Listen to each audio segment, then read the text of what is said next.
Les portraits m'inspirent parce que chaque personne est unique et on est des milliards de personnes et il n'y en a pas deux pareilles. Bonjour, je m'appelle Pascale Simon, je suis artiste peintre, mais je suis graphiste de formation puisque j'ai fait l'école Penningen. Je dirais que je peins depuis toujours. Je vis de ma peinture, mon expression c'est la peinture, donc je respire de la peinture. J'ai besoin de peindre tous les jours, c'est pour moi vital. Voilà. Mon atelier c'est un lieu de ressourcement, de calme, un endroit où personne vient m'embêter.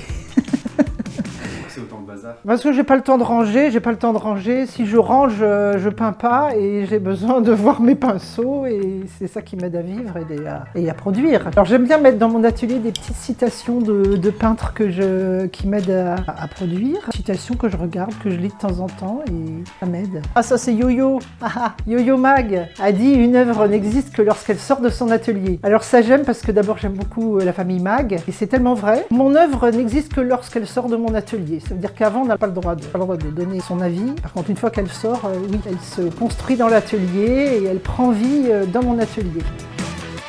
Mon style artistique serait le dessin. Pour moi, le dessin, c'est essentiel. Et il y a très peu de peintres qui savent vraiment dessiner, malheureusement, aujourd'hui. Et à partir du dessin, j'aime bien, après, extrapoler avec de la couleur. La colonne vertébrale de ma peinture, c'est le dessin. Quand je suis sortie d'école, j'ai fait beaucoup d'illustrations scientifiques pendant plusieurs années, puisque j'avais un dessin très précis. Puis après, je suis partie à l'étranger, et en Argentine notamment. Et là, en Argentine, j'ai découvert les gros pinceaux, les toiles complètement décomplexées. Et je me suis mise à prendre des gros pinceaux et à faire des grandes toiles. J'ai ensuite conjugué les gros pinceaux, les grosses toiles avec le dessin très précis et ce qui donne dans ma peinture ce contraste entre le côté très précis et à la fois flou. Les portraits m'inspirent parce que chaque personne est unique et on est des milliards de personnes et il n'y en a pas deux pareilles. Il n'est pas question dans mon travail d'envisager que ce soit une représentation ou de la figuration, mais une présence, de la présence. Et la personne qui regarde dégage aussi, donc c'est un rapport entre celui qui regarde et celui qui est dessiné, qui est peint. Moi j'aime bien marier les époques. Pour donner un côté contemporain à mon travail, j'aime bien les personnages anciens et le trait en pastel gras moderne. Et ça donne quelque chose de contrasté qui correspond à mon tempérament un peu. Ça donne de la force, tout ce qui est contrasté est fort. Alors il y a une question qu'on me pose très souvent, c'est combien de temps avez-vous mis pour faire cette peinture? Question qui taraude les gens, je ne sais pas pourquoi. Et donc la réponse c'est Auguste Renoir qui disait ce dessin m'a pris 5 minutes mais j'ai mis 60 ans à y arriver.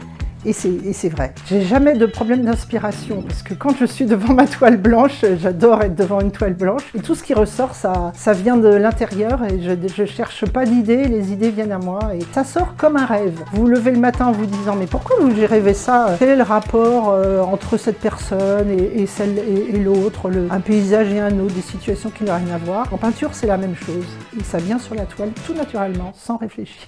J'ai rien de spécial à démontrer, j'ai rien de spécial à dire, c'est ma personne qui transparaît dans ce que je peins. Alors j'ai décidé de faire de l'huile sur bois parce que j'aime le contact de l'huile sur une surface qui est poreuse. J'ai beaucoup travaillé sur le papier, sur le carton et le bois m'a apporté quelque chose de supplémentaire qui me permet d'associer la peinture et la sculpture, c'est-à-dire que je sculpte avec l'huile et la couleur, je fais du relief sur le bois. Le bois qui s'imprègne de l'huile, qu'on peut sécher, qu'on peut réimprégner et ça donne du volume.